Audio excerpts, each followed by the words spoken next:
So Greater Toronto mortgage delinquencies are soaring at the Royal Bank of Canada, and then from there it just explodes. And do you think this is going to continue or not? I mean, that is the real question here.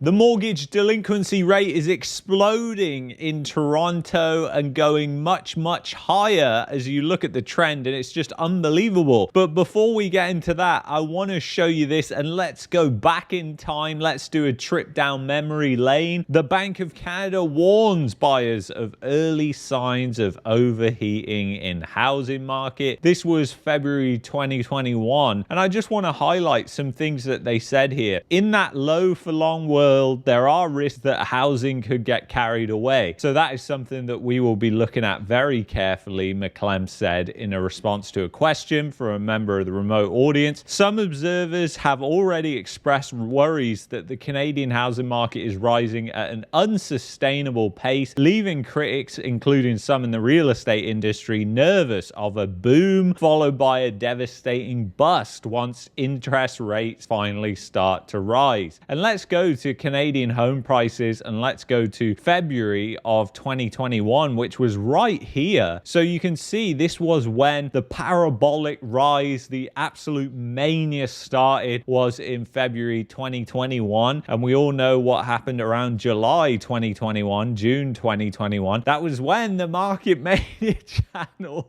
was founded. So yes, even the Bank of Canada was actually sounding the alarm on what was going on in the Canadian housing market. And then this is again just so key of what was happening back then. So far, McClem said the move toward bigger houses further away from city centres has not been speculation so much as the need for more working and learning space for employees who no longer have to commute to the office. Part of the evidence for that is larger, more distant homes are rising in value, whereas inner city properties are attracting fewer buyers and renters. And this is really interesting when you think about it, because obviously now you have a bust in those same areas where all those people absolutely fled to during the pandemic to buy bigger houses. And of course, they didn't overextend themselves, and there weren't people speculating as well, thinking, well, you know what, let's just buy a property out in Kitchener and then rent it out because there's a lot of demand. People are moving out of the cities, and that won't just be homeowners, that will also be renters. And then once the demand goes up for renters, the speculation can feed into that as well. And that's exactly what you saw happen. And that, coupled with the low interest rates and everything else that was going on, Canadians just thought the economy was bulletproof. And you know, if the pandemic can't hit the economy, then what can? But again, it was just a massive economic distortion, and we will pay the piper eventually. And that's exactly what's happening right now in 2024. So it's incredibly interesting to take a trip down memory lane and look at this. So what we get worried about is when we start to see extrapolative expectations, when we start to see people expecting the kind of unsustainable price rises we've seen recently go on indefinitely, and they're basing their decision on those kind of assumptions, he warned. And that's exactly what we continue to see, and what we were seeing, and what we've even continued to see while home prices have even gone down. You've continued to see this happen in places like Montreal, Halifax, New Brunswick, Alberta, Calgary, Edmonton. All these different places have just seen all those speculative people just move into those markets. And then he also said, when we're seeing people start to buy houses solely because they think the prices are going up, that is a warning sign for us, he told the audience. We are starting to see some early signs of excess exuberance. Alan Greenspan's words he's using there. But here's the thing, that actually was going on in a massive way. Little did the Bank of Canada know, obviously, they are always behind the curve. And then you go to November 2021, that very same year. Again, let's see where prices were in November 2021. They were all the way up here. So they had gone up massively from February 2021. So again, and this is what the Bank of Canada Deputy Governor said, a rush of investors into Canada's housing market market has likely helped fuel the belief that prices will keep rising, and that could increase the chance of a market correction, a deputy governor of the Bank of Canada said on Tuesday. Paul Budry, in a virtual speech to the provincial regulator, also said Canada's main financial system vulnerabilities, housing market imbalances, and high levels of household debt had been intensified by the pandemic. So just think about where that leaves us right now. The Bank of Canada is never going to come out and say the financial system is on the verge of imploding because the amount of household debt that we have in the system. And when you look at what's going on in those big, massive bubbles, which were the epicenter of the Canadian housing bubble for the past 5-6 years, it's no wonder when you think about what's going to happen during the future. So Greater Toronto mortgage delinquencies are soaring at the Royal Bank of Canada. RBC is starting to experience some turbulence in the country's largest market. The serious delinquency rate climbed to 0.27% for its GTA portfolio in Q3 2024. This represents a whopping 42% increase from the previous quarter, now 170% higher than last year, slightly higher than the national average for the bank, and higher than anything seen going back to the 2017 mini foreign buyer bubble. It's the speed which this breakdown is occurring that is more of a pressing concern. And this is really interesting, this chart right here, which shows just how this is absolutely exploding. And this chart goes all the way back to 2017 in Toronto and shows you what's happened with delinquencies. So delinquencies rising in 2020, which is a given, and then it comes down to a low here in Q3 2022, and then from there it just explodes. And do you think this is going to continue or not? I mean, that is the real question here, and the answer is no. I mean, this line is going parabolic, and obviously what's really interesting is when it comes to delinquencies, obviously if people can't sell, that's a huge problem. So then we have to look at what's going on in the Toronto area and what has been going on with prices, and you've seen prices that haven't really done anything here. So you can see right now average sold price is just over $1 million at $1,074,000, and at the peak here it was around 1.334 million. So if you add in closing costs and everything else, if you bought here where volumes for sales were absolutely exploding, I mean, you can see right here that the volumes for sales, the amount of transactions that were going on, were insanely high back then compared to now, which are at multi-decade low for transactions. So you got the complete opposite. So this is what happens because real estate isn't liquid at all. So obviously if you bought here or you bought here, you're in incredible amounts of trouble right now if you're trying to sell, because you've got the closing costs of trying to sell, and you're trying to sell into a market with multi-decade lows for sales. I mean, we've covered that multiple times on the channel here. And here's the thing, even though interest rates are slowly coming down right now, that doesn't really mean anything because still a lot of people are yet to renew into these higher rates. In fact, it's happening right now. It's getting more and more so that more and more people are having to renew into these higher rates, which is forcing more people onto the market because guess what? They can't afford it, because when you've got unbelievable eye-watering levels of debt, the amount of interest that you're going to pay on that loan is completely insane compared to what it was. So that leads into this doom loop, which is self-reinforcing, where more people onto the market, that makes the real estate market worse, that pushes prices down, that puts more buyers onto the sidelines, and again you have the thing just repeat and go round and round and round, and prices continue to tank, and you eventually get to a point where there's a massive amount of fear in the market, and where all these speculators just think at the same time, holy crap, prices aren't going up. The things that I was told would stimulate the market are doing the complete opposite of that, because guess what? Interest rate cuts, they're not stimulative at all, and in fact they're a sign of a terrible economy, which we know is true in Canada. And then Stephen Poloz, the old Bank of Canada governor, is saying that Canadians should brace for recession because odds are not zero. And obviously we know on this channel we're already in a recession, but it's interesting what he says here. So former Bank of Canada governor Stephen Poloz sees recession conditions for many parts of the Canadian economy as growth fails to keep pace with increase in population. But here's what is really interesting and what I wanted to show you, which he highlighted here. So he noted that the population is growing at 3.5%, but the economy is growing at around 1%. This is also an indication that spending per household is shrinking significantly, something that only happens during a recession. So that means if we didn't have the population growth, it'd be growing at -2%, he said. Well, that is a recession, because unless you're benefiting in some way from the population growth, which is a short-term sugar rush type of growth, then guess what? You're in that recession. You're actually feeling that recession. And we know that already from the layoffs, the rising unemployment, and of course the yield curve has uninverted, which means that this is going to get a lot worse over the next 6 months. So it's probably just the beginning, because we are getting into the sort of more stressful phase of mortgage renewal, he said. So it doesn't matter, the rates are coming down, you still have to renew higher from where you were, and that just means more people join that group of constrained spending until we get through this thing. And another thing that also impacts this is you've got the temporary foreign workers that are now being restricted. The Canadian government is now trying to restrict the amount of temporary foreign workers coming into the country. Well, that's going to put pressure on the rental market. That's going to bring rents down. That's going to put more stress onto the people that own those properties, which are the investors and the speculators, which are the main participants of the housing market for the past decade in Canada, essentially,